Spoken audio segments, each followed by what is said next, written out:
Bun, eu am închis și pentru că firul meu s-a rupt înainte să-i fac nod, i-am pus puțin aracet, ca atunci când voi pune capul să nu se desfacă. Ce vom face în continuare?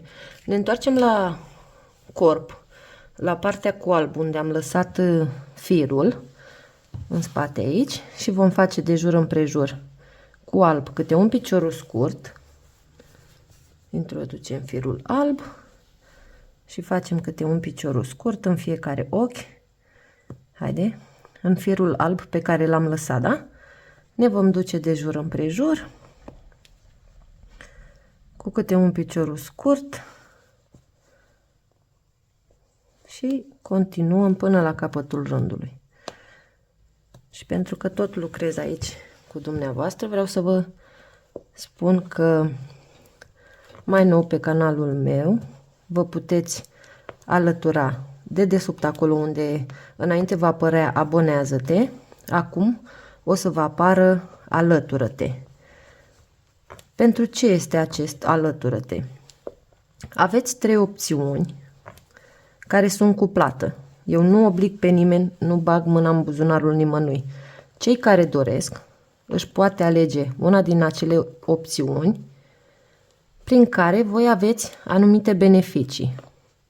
De exemplu, dau un exemplu.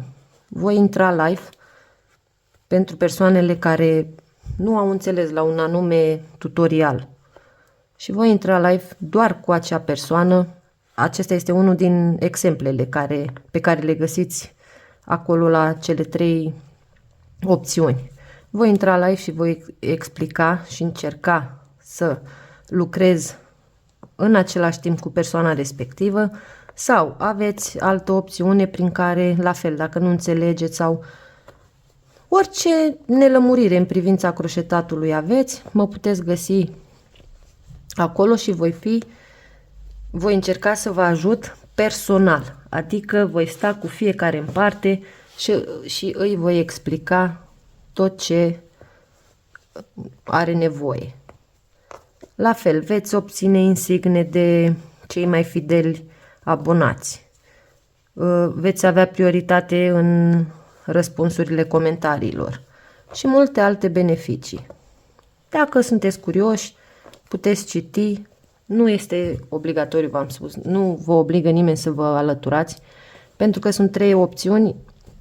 La una din ele va trebui să plătiți lunar câte 1,99 €, la cea de-a doua este opțiunea cu 4,99 € și la cea de-a treia este opțiunea cu 9,99 €. Nu oblig pe nimeni, repet și mă voi repeta mereu, nu oblig pe nimeni, doar dacă sunt doritori care vor să mă susțină și eu la rândul meu vă voi susține și vă voi ajuta cu tot ceea ce știu eu și cu tot ceea ce pot eu. Și acestea fiind spuse, continuăm ursulețul nostru. Și nu uitați că v-am spus în majoritatea tutorialelor mele, dacă aveți anumite tutoriale pe care vreți să le fac, cu jucării, cu orice articol croșetat, nu ezitați să-mi scrieți în comentarii. Eu am o listă foarte lungă cu articole croșetate pe care urmează să le fac. Dar dacă aveți anume modele sau aveți ceva ce nu știți să le faceți și vreți ca eu să le fac pentru dumneavoastră, îmi puteți lăsa în comentarii cu ce articol doriți să fac și eu vă voi face cu mare drag. Și nu vă costă absolut niciun ban. Deci îmi puteți lăsa în comentarii tot ce doriți, o idee, nu știu, orice. Eu am zis că fac, după acest ursuleț, voi încerca să fac niște modele de bentițe, după care voi face niște botoșei pentru noi adulții. Nu știu cum este în România, dar în Germania deja a venit frigul. Am avut și 3 grade deja, așa că ne pregătim intens pentru iarnă. Bun, am ajuns și la capătul rândului, stând de vorbă, mai trece timpul. Mă voi prinde aici cu un pas alunecat în acest ochi. Acesta este primul ochi, da? voi face un ochi de lanț, tai firul mai scurt, pentru că îl voi ascunde. Iar acum vom face fustița. Bun, tăiem firul. Și eu, pentru că am combinat aceste două culori, verde și galben, voi face rochița cu, dacă am făcut partea de corp cu verde, voi face rochița cu galben. Acum, asta rămâne la alegerea fiecăruia. Pentru fustiță, întoarcem ursulețul cu picioarele în sus, pentru ca să ne iasă modelul în jos cum ar trebui să iasă. Și ce vom face? La primul rând, ne ducem la ochiurile, imediat să-mi văd, ne ducem la ochiurile aici, unde am lucrat doar firul din față, da? Doar firul din spate, mă scuzați.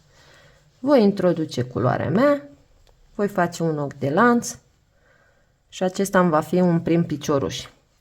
După care, în următorul ochi, voi face o înmulțire și așa mă voi duce până la capătul rândului.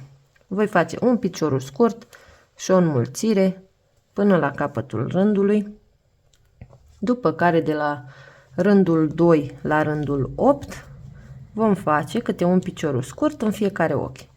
Eu am spus până la rândul 8, acum rămâne la alegerea dumneavoastră cât de lungă doriți să o faceți. Deci am primul ochi, o înmulțire, primul ochi și aici ar trebui să mai fac o înmulțire. Dumneavoastră vă decideți cât de lungă vreți să vă iasă fustița, da? Eu am zis să mă duc în așa fel încât să ajung până undeva pe aici. Deci continuăm rândul 1 cu un picioruș scurt și o înmulțire, după care vom face câte un picioruș scurt în fiecare ochi, câte rânduri doriți dumneavoastră. După ce termin și o fustița, revin să vă spun ce vom face în continuare. Bun, eu am terminat de făcut rochița, am făcut 2, 4, 6, 8 rânduri și un rând de pasul racului. O vom da deoparte, iar acum să vă spun cum vom face codița. Ne ducem cu cercul magic, facem 6 piciorușe scurte, la al doilea rând vom face câte o înmulțire în fiecare ochi, în total 12 ochiuri, la rândul 3 facem câte un picioruș scurt în fiecare ochi, iar la rândul 4 vom face 6 scăderi. Punem puțină vată, tăiem firul și aia e.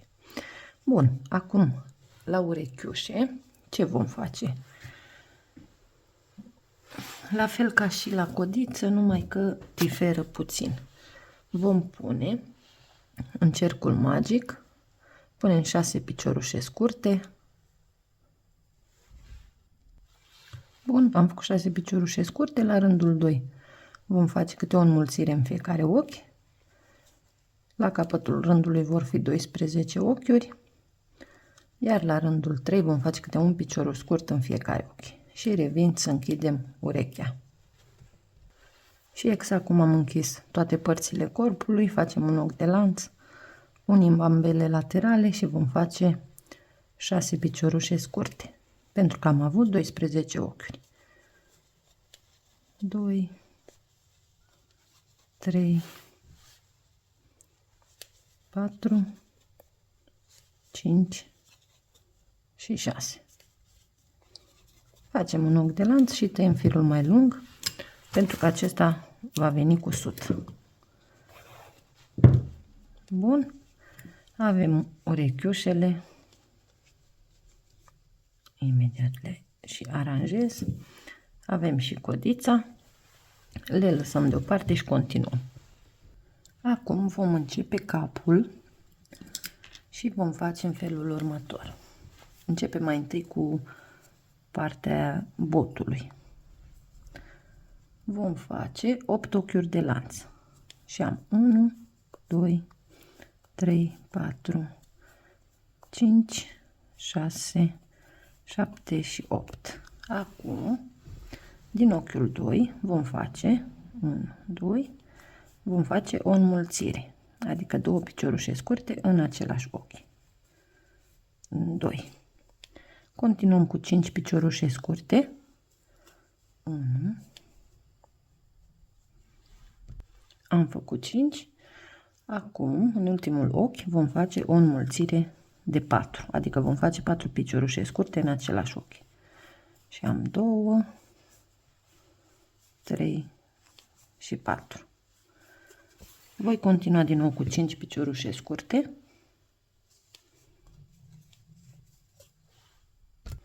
Iar în ultimul ochi vom face din nou o înmulțire de 2 piciorușe scurte. Pardon. 1 și 2. Vor fi la capătul rândului 18 ochiuri.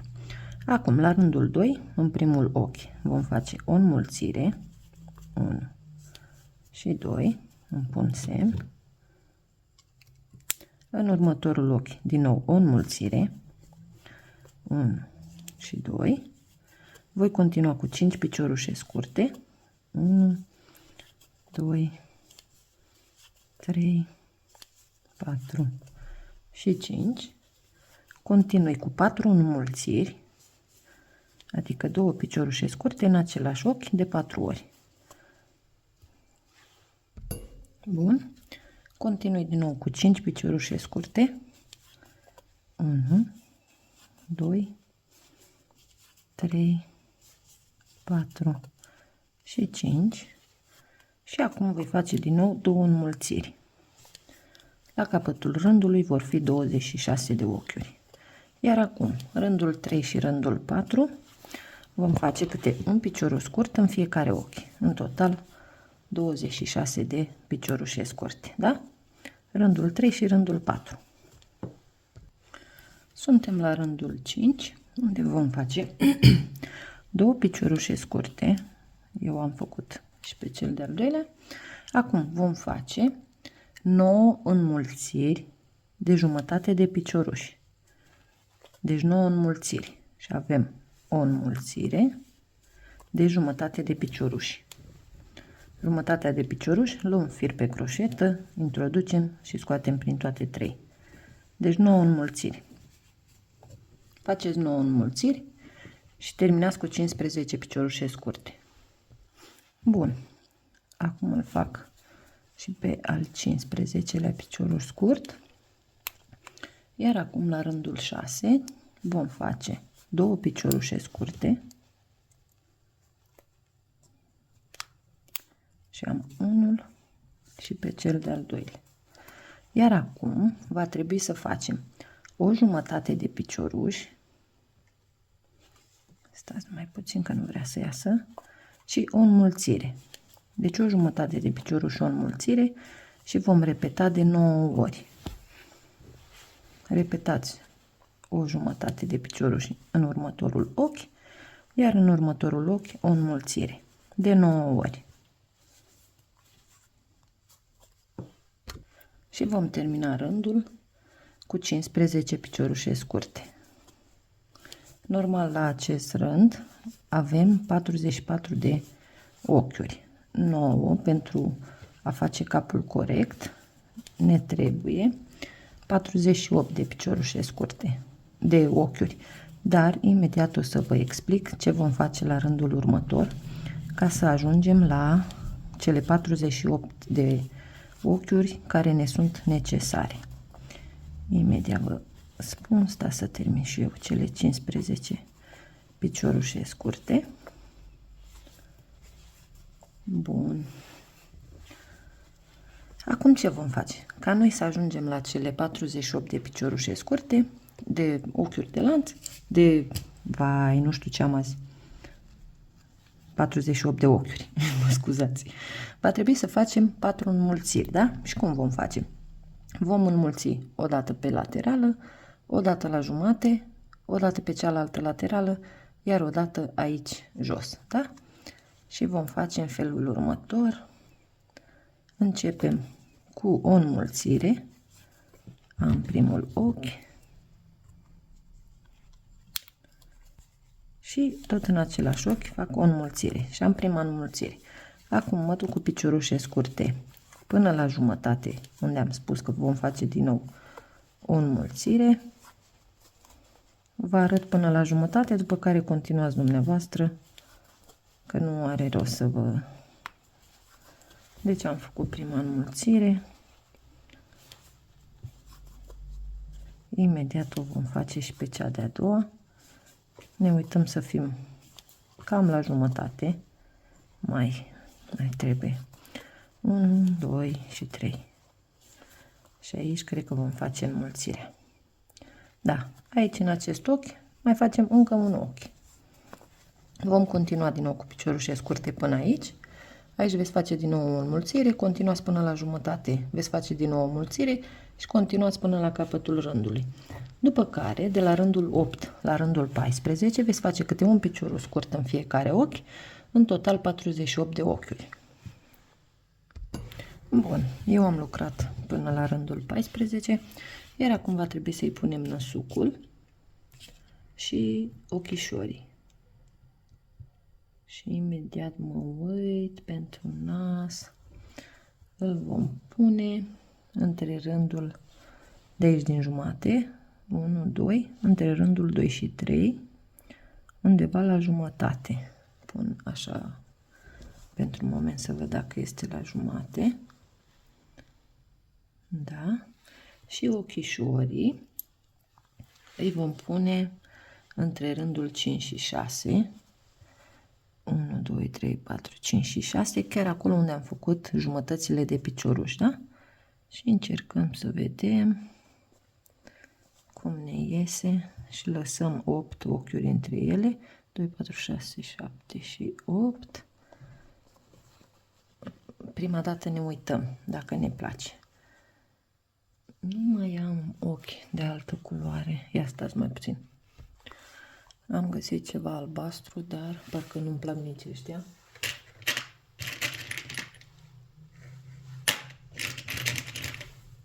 Imediat încerc cu verde, dar să văd dacă sunt egali. Nu sunt. Aceștia. Asta e ca asta. Ia să vedem. Punem și verde. Să vedem cu care dă mai frumos. Bun. Nu prea îmi place. Nu prea îmi place. Îi punem din nou pe cei albaștri.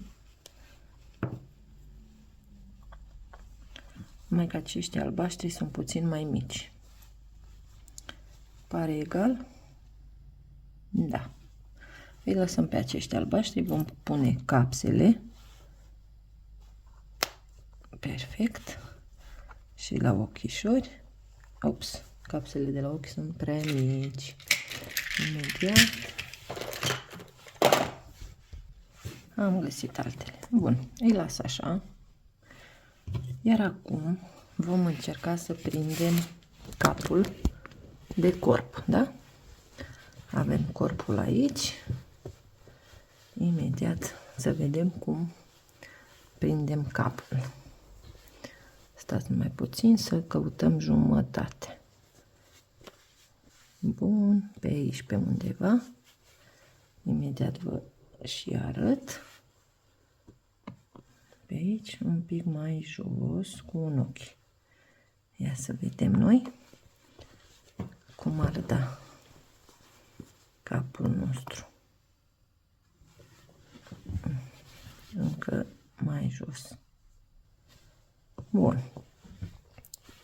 Vom pune și șaiba noastră. Știam că așa pățesc. Va trebui să o tai cu un cutter sau cu... să o tai, să-i lărgesc gaura. Bun, i-am prins și capsa. Până acum arată destul de bine. Dar cred că trebuia să mă dau un ochi mai încolo. Ia să vedem dacă mai pot să o scot capsa acum. Haideți că am reușit, am mutat-o mai spre stânga. Iar acum, la rândul 15, de fapt de acum încolo va trebui să începem scăderile. Și vom face 6 piciorușe scurte și o scădere. Și am 1, îi pun semn. Deci acum vom scădea la fiecare rând. 2, 3, 4, 5 și 6 și vom face o scădere. Vă veți duce până la capătul rândului. Am făcut și scăderea. Ce voiam să vă mai spun, mare atenție când umpleți cu vată, să umpleți foarte bine aici în bot. Și ca să nu mai rămân în continuare, după rândul acesta urmează rândul 16, unde veți face 5 piciorușe scurte și o scădere, rândul 17, 4 piciorușe scurte și o scădere, rândul 18, 3 piciorușe scurte și o scădere, rândul 19, 2 piciorușe scurte și o scădere, rândul 20, un picior scurt și o scădere și la ultimul rând veți face 6 scăderi, după care veți închide coacul. Și revin să vă arăt cum vom face partea aici de la nas, pentru că va trebui să brodăm sprâncenele, scoasem urechile, codița și bentița. Bun, am terminat, am închis capul, iar acum vom broda aici la guriță. Și ce vom face? Vom da ața după nas de 2 ori, facem un nod să nu se desfacă și încă unul. Perfect. Această ață o vom tăia sau o vom ascunde. Băgăm ața într-un ac. Pe aceasta o ascundem aici sub. Perfect. Bun. Introducem ața într-un ac. După care vom introduce puțin mai jos și vom scoate pe la ochișor, într-o parte a ochiului. Tragem ața noastră, vedeți să fie pe centru, da? După care aducem în partea cealaltă a ochiului și o scoatem din nou unde am băgat-o.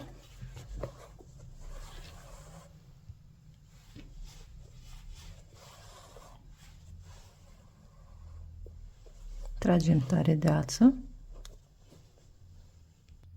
Noi trebuie să aducem ochii, să-i băgăm înăuntru, da? Perfect. Acum introducem din nou ața noastră și o vom scoate la celălalt ochișor. Mai într-o parte, dacă am putea. Bun. Ce-am făcut? Ups, stați, că mi s-a încurcat ața. Perfect. După care introducem din nou aici și scoatem exact unde am băgat. Și tragem tare de fir. Bun, iar acum vom mai introduce încă o dată la ambii ochi, ne ducem și ne întoarcem.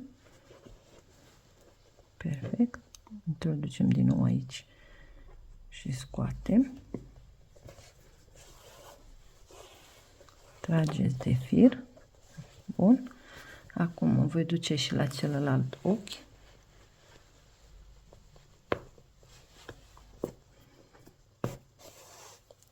Așa. Băgăm și aducem din nou firul aici.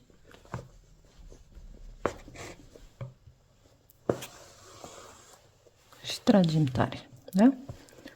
În așa fel încât ochișorii noștri să se ducă în centru. Acum vom încerca să-i facem aici undeva un nod.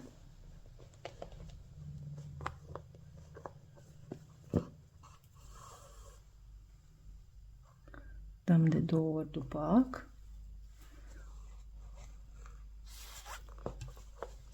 Bun, strângem tare. Mai facem încă o dată să nu se desfacă.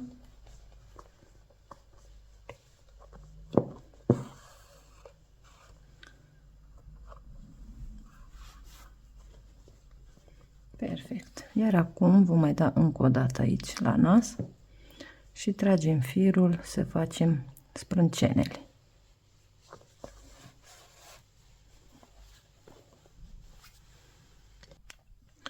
Bun, vedeți să fiți cu filul în colțul ochiului, da? După care ne vom duce 1, 2, 3, cam 4 fire și vom scoate la celălalt ochi. Imediat vedem. La fel vom face și aici 4 ochiuri și ne mai ducem încă o dată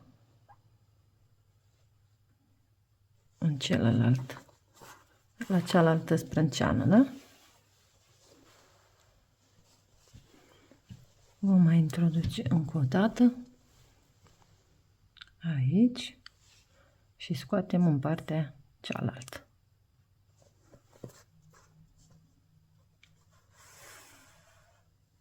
Perfect. Scoatem firul pe undeva prin spate, îi vom face un nod. Bun. Așa arată până acum.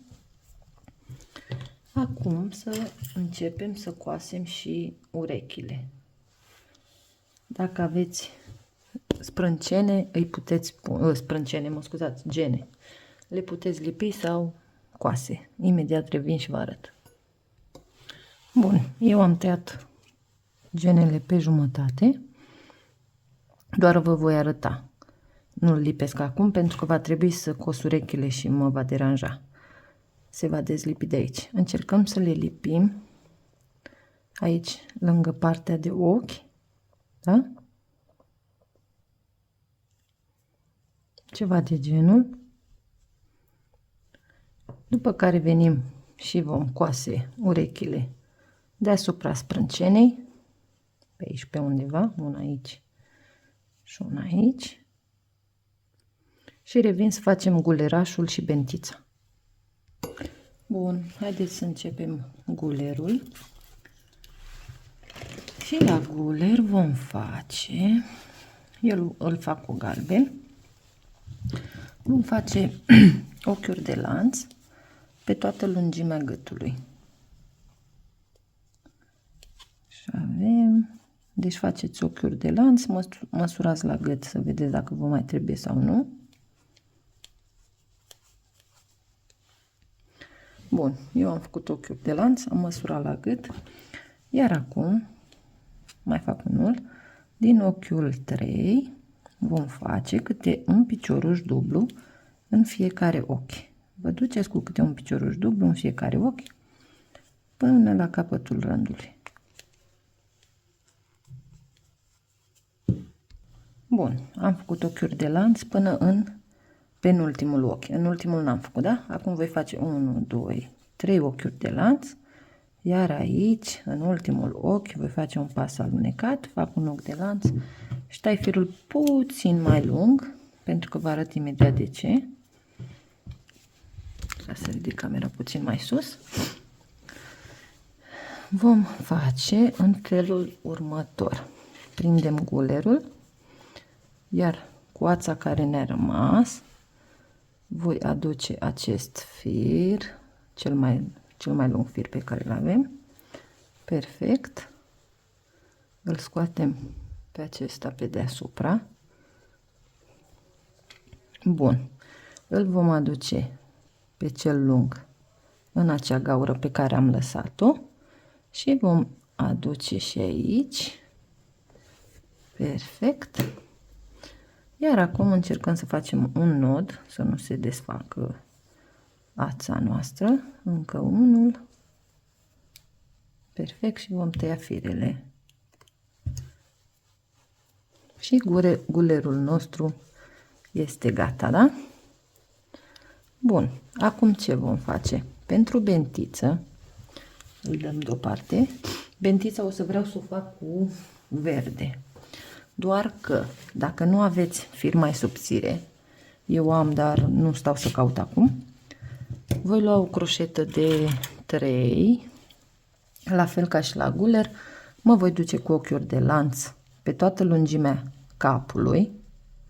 Deci ne ducem cu ochiuri de lanț, după care vom măsura așa capul, să vedem dacă ne ajunge și revin. Bun, am făcut ochiuri de lanț, am măsurat pe toată lungimea capului, iar acum Mă voi duce cu câte un picior scurt în fiecare ochi pe care l-am făcut și dacă vreți să vă iasă mai lată, puteți să mai faceți încă un rând de câte un picior scurt în fiecare ochi. Facem așa până la capătul rândului. Eu o să măsor să văd dacă îmi place, dacă nu îmi place, mai fac încă un rând. Mă hotărăsc și revin. Bun, eu am făcut. Doar că m-am și întors cu încă un rând de piciorușe scurte pentru că nu-mi plăcea cum se așeza. Am dat de jur împrejur, fix cât am eu capul. O voi coase la sfârșit după ce voi face și floare.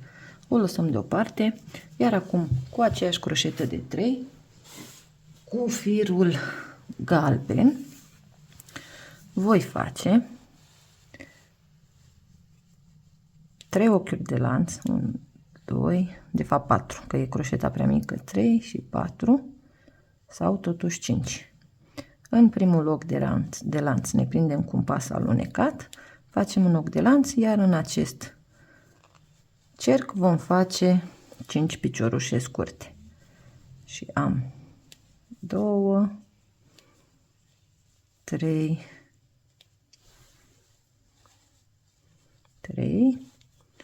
4 și 5. Perfect. În primul ochi, deci 1, 2, 3, 4, 5, haideți totuși să mai fac 1, 6.